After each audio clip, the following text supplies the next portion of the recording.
All right, let's start off here right now. We have Dan Collins. Come on up, Dan. Dan will be here tomorrow with us. Dan has a 7-on-7 competition today that they were going to be a little bit late getting here. Next up, we have Ryan Henning. Ryan, come on up. We have Matt Johns. Just start over there. Matt, just last week, committed to the University of Virginia.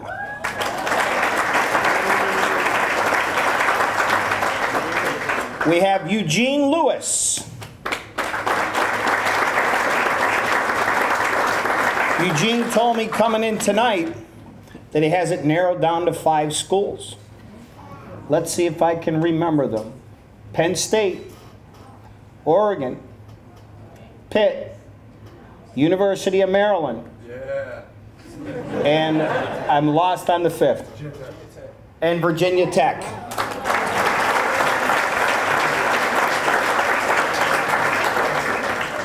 Could not be here with us tonight, a young man from Allentown Central Catholic High School named Brandon Nosovich.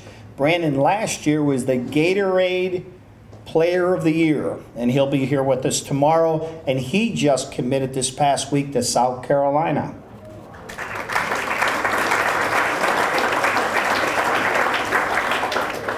We have Drew Powell.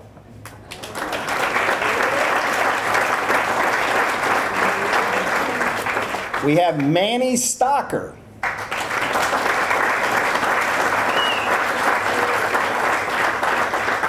Manny last week committed to North Carolina State.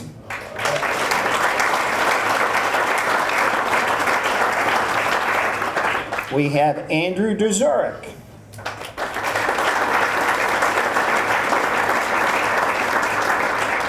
Ryan Mason cannot be with us tonight, but he will be here tomorrow. We have Tyler Orris.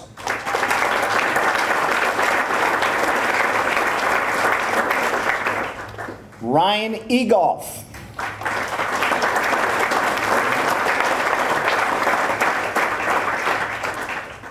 Brandon Boussard.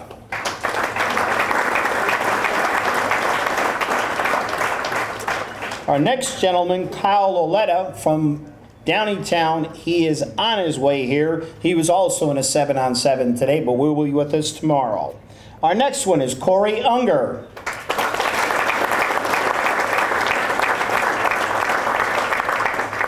Chris Geis.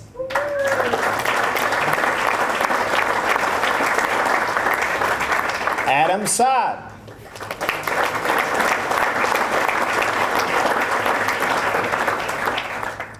Andrew Ford.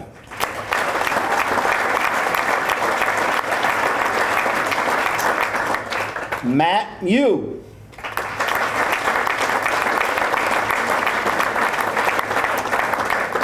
Mark Piles.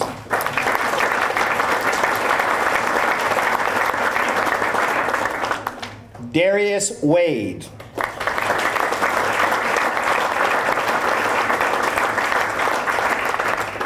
Why don't you give the members of the top 25 a big round of applause?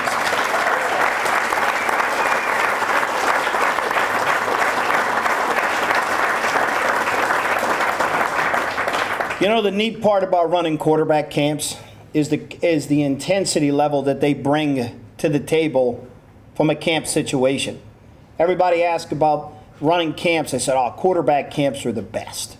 Because when you're talking to them, they're looking you straight in the eyes. They're doing everything you tell them to do. And they're giving 150, 200% on every given play. There is a boatload of talent up here in front of you tonight. A boatload of talent. Many of these young men will have their educations paid for because of their talents. But we got to keep something in mind. Without the great academics, we ain't going anywhere. And I think everybody up here understands that. The commitment to academic excellence is a key factor in this entire situation. Those individuals that you hear that have committed to major college universities, the academics are the reason why they're there where they are. Because without it, there'd be no commitment. There'd be no offers.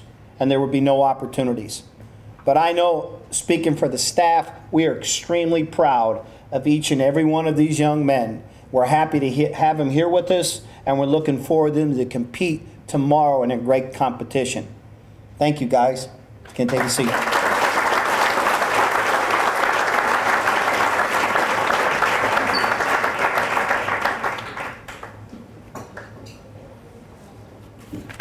Now, we need to continue here, okay? And let's go down to our 6th, 7th, and 8th grade bracket, because our 8th graders are also a part of the top 25, okay? Even though they're in the middle school, we do have some 8th graders that made that group. I'm going to have those 8th graders come up here right now and be acknowledged. First of all, Dwayne Haskins. Dwayne cannot be here with us tonight, will not be here with us tomorrow. Dwayne is playing in, what is it, the youth football games down at the Hall of Fame in Canton, Ohio. So he is involved in that kind of a situation. His parents send their regards. Okay, also a member of our top 25 from the 8th grade class, we have Kashim Hill.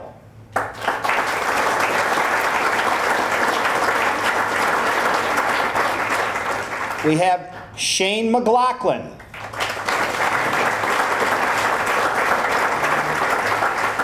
And we also have Mike Vitti.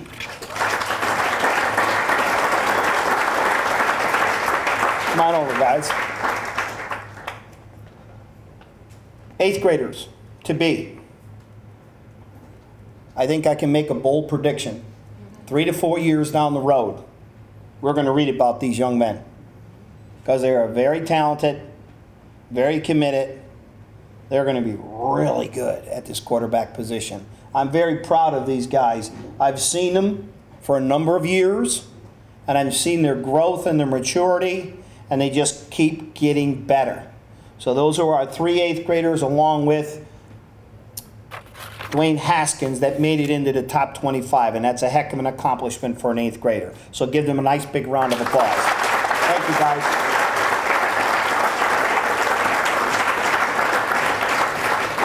Our next category were our most improved. And this is where the growth, you know, from day one to where we are now.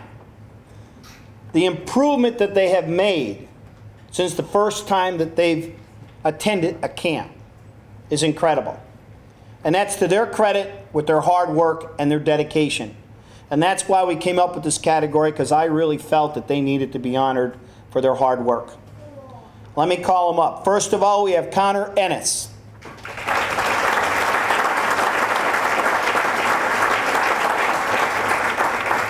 We have Matt Foltz.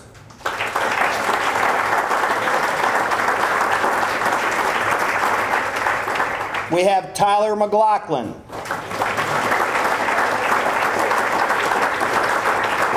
We have Paul Alicio.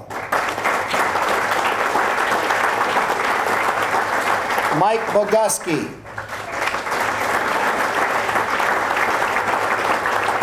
Tyler Cottle.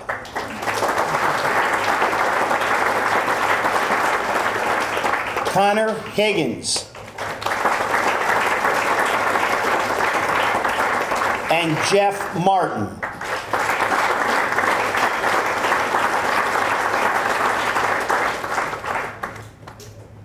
Again, take it, and you can ask any of the coaches. The improvement that these young men made from the first time until we've seen them at the camp has been incredible. Now's the key. Let's not stop. Let's not stop improvement. Keep that same attitude, keep that same work ethic, and you're going to be where you want to be. You understand that, guys? Great job and great honor being here with us tonight. Thank you.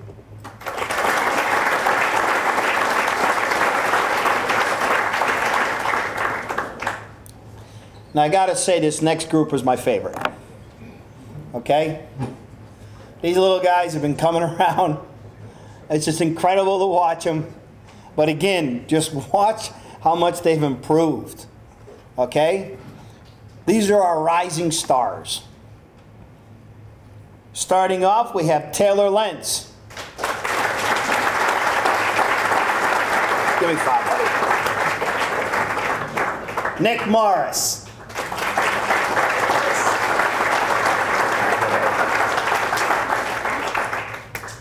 Nicholas Montero.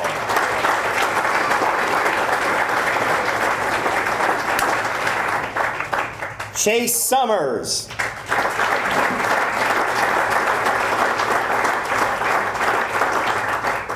And the salesman, Zaki Salesman.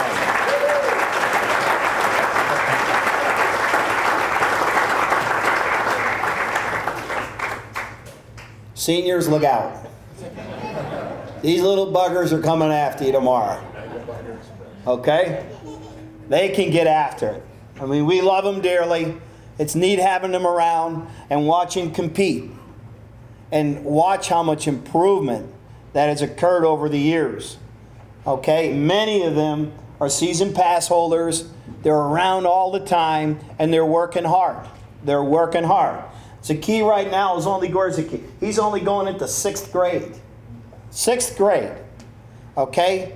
And if he continues with the work ethic that he has right now, when he's a 12th grader, he'll be back up here at this podium in the top 25. There's no doubt about it.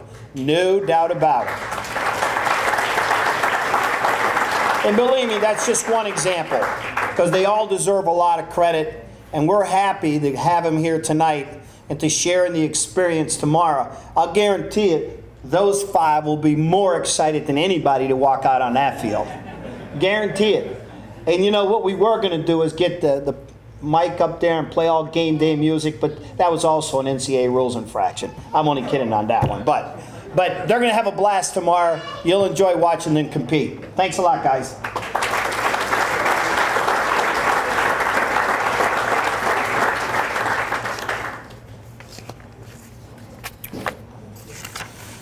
Okay.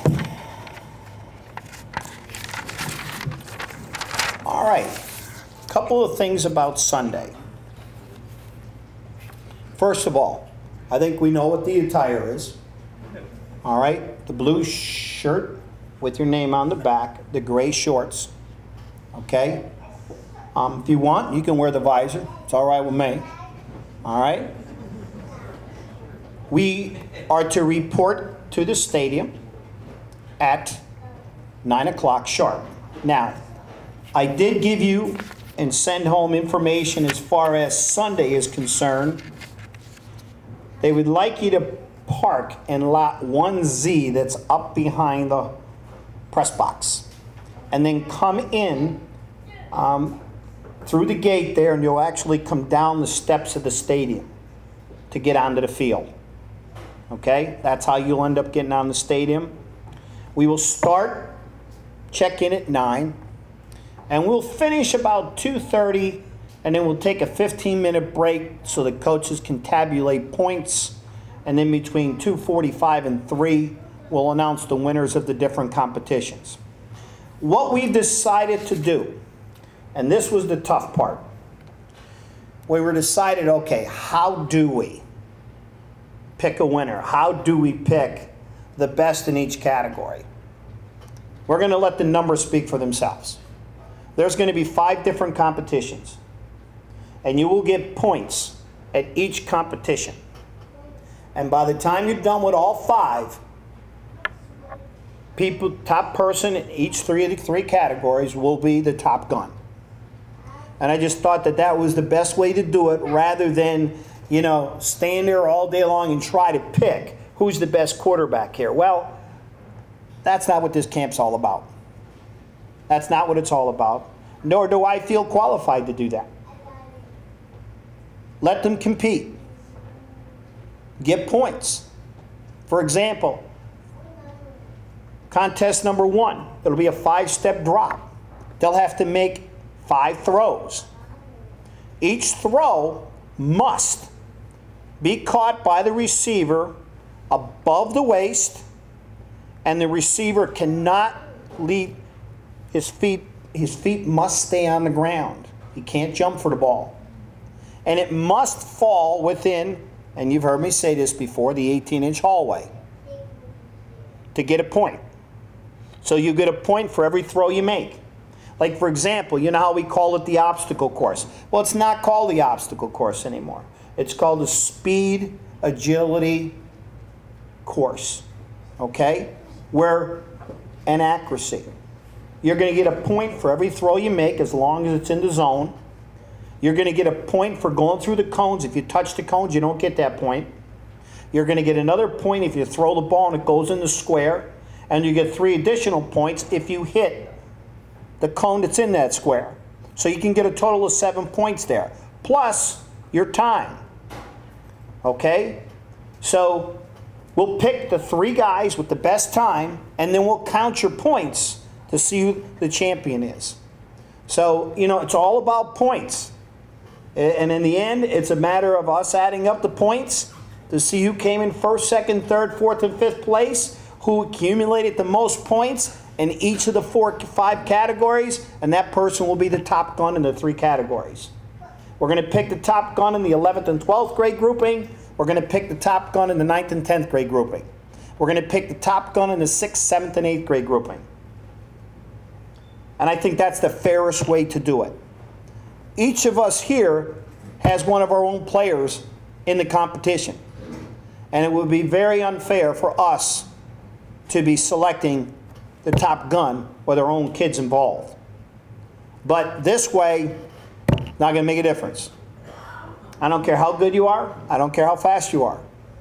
If you don't hit the target, you don't make the time, you don't get the points. Someone does, they do, they're going to win. And remember, hey, it's competition. It's game time. You don't get a chance to replay the game. So when you get up there and you have 5 throws to make, you got to hit it. Got to be on the money. One of the other things we'll do too is we'll have a long ball throw. So there's 5 different competitions. You can earn points in each one of the competitions, and then we'll select the winners. That's why we'll need that few minutes. In the morning, we'll go through 5-step, 3-step, sprint out. We'll be working with wide receivers. We'll break at lunch at about 12 o'clock. We're going to order pizza and drinks. We'll eat on the concourse right up above below the upper deck of the stadium here. That's where we're going to eat. And we'll come back at 1. Now, it's going to be quite warm tomorrow, but we got plenty of water and so forth. We'll have it on the field. And plus, this is not all about running you into the ground. That's not what we're here for. We want you to compete. We want you to be at your best. So the pace will be a little bit slower. It's not all about getting as many reps as we can, okay? It's all about getting quality reps. All right, we'll break you down into different groups. There'll be a 3-group rotation, very similar. The morning part will be very similar to all of our camps, and that'll be basically a review to get you ready for the afternoon's competition. Okay, that's what it's going to look like here tomorrow, and we're going to compete, and like I said, if you get the points, you'll end up being the champion. And I think we'll be in pretty good shape as far as that's concerned.